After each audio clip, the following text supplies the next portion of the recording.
What they don't want you to know about America's 250th, the Masonic roots of the United States.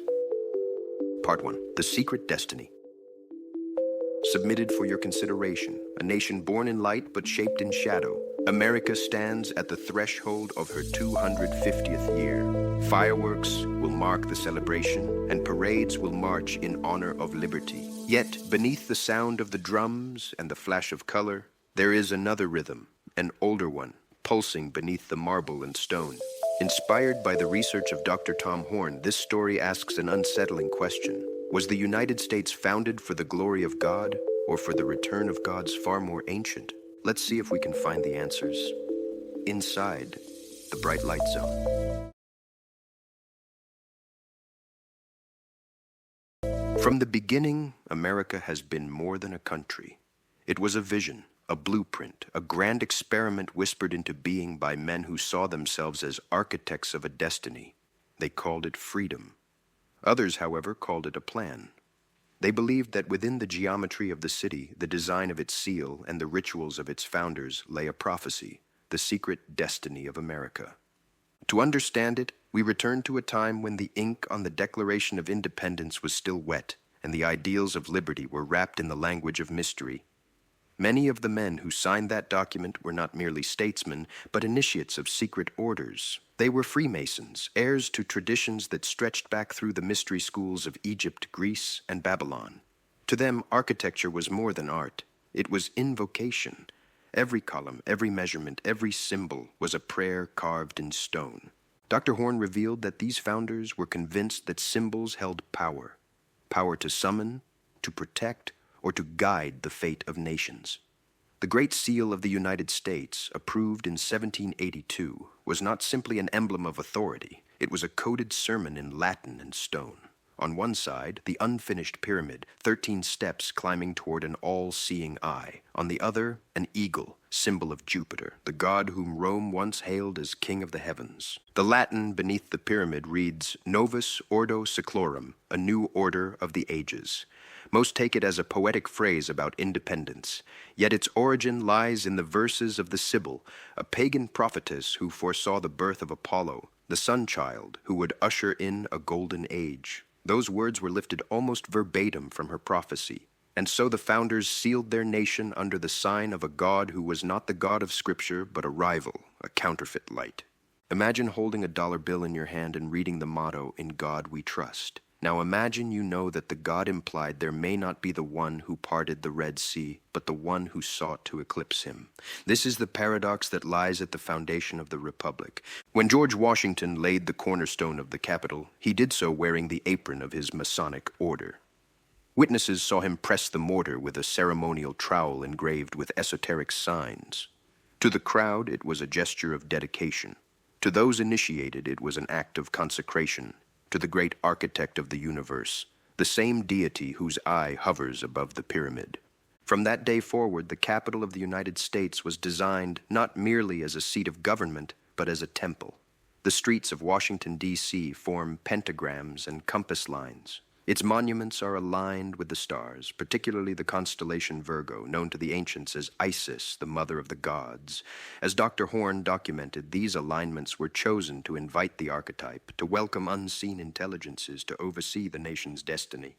To many Americans, such talk sounds like superstition, but the evidence is carved in the stone of the Capitol dome, where the apotheosis of Washington depicts the first president ascending into divinity, surrounded by Roman gods, Mercury, Neptune, and Minerva.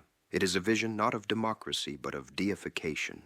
Each year, as the sun sets over Pennsylvania Avenue, the rays align with the monuments in harmony with the heavens. The symbolism is deliberate. The founders believed that by mirroring the order of the cosmos, they could draw the favor of the powers that ruled it. The Capitol was built as a mirror of heaven.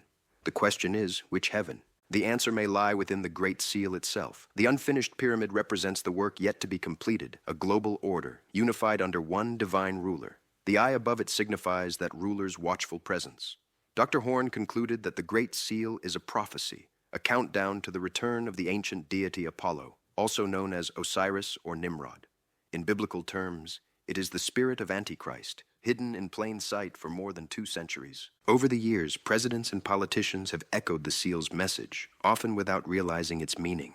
Franklin Roosevelt placed the Great Seal on the back of the $1 bill. George Bush Sr. quoted its Latin motto, promising a new world order. Decades later, political leaders invoked the same phrase in halls of power. Each time the ancient spell was spoken anew, linking modern authority to the same unseen architect. Now, as America approaches 2025, a year identified by scholars, seers, and intelligence agencies alike as a turning point, the pattern grows clearer. The fourth turning of Strauss and Howe predicted a crisis that would reshape civilization. Global policy papers foresaw the rise of a planetary system of governance by the middle of the decade. Dr. Horn warned that these secular prophecies echo a deeper one, the countdown embedded in the Great Seal itself, pointing to a time when the new order of the ages would finally take form. If this is true, then America's 250th anniversary is not merely a celebration of survival. It is the completion of a circle, the closing of a ritual that began in 1776. The fireworks may light the sky, but beneath them, another fire burns, the fire in the minds of men, the one Roosevelt described, the one that both warms and consumes. What if the founding of this nation was never only about freedom, but about preparation? What if the true independence declared in 1776 was independence from the God of heaven in favor of the gods of earth? The symbolism suggests as much. The Capitol's dome and the Washington Monument form the ancient pattern of Isis and Osiris, the womb and the phallus, a design meant to channel the power of resurrection. In ancient ritual, it was through that union that Osiris returned from the underworld. In modern stone, the same geometry waits. Perhaps this is why the seal's pyramid remains unfinished. The final stone, the capstone bearing the all-seeing eye, has yet to descend. And when it does, Dr. Horn warned, it will mark the manifestation of the being the ancients called Apollo and the prophets called the beast. For 2 centuries, the United States has lived under that eye. We have printed it on our currency, worn it on our uniforms, and accepted it as a symbol of providence. Yet providence and prophecy are not the same. One blesses, the other warns. So tonight, as you look upon the monuments gleaming in the dark, consider what they truly commemorate. They are not merely tributes to men. They are memorials to a vision, a covenant between the founders and something greater than themselves. Whether that something was divine or demonic depends on which God they served. Dr. Horn called it the secret destiny of America, a destiny hidden in the open, waiting for the appointed time. As the nation approaches her 250th year, the question is no longer whether the design exists. The question is what will happen when it is complete. Perhaps, as some believe, the prophecy will awaken. Perhaps the new order of the ages will rise from the marble and the dust. Or perhaps there is still time to understand, to choose another path before the final stone is set. The truth may not be found in the speeches or the textbooks, but in the symbols, the ones etched into our money, our monuments, and our very ideals. They tell a story older than the Republic, older than the colonies. A story of angels and architects, of rebellion and rebirth.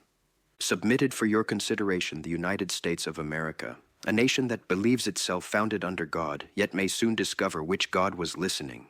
Join us for the next episode where we explore who the gods of the founders were inside the bright light zone.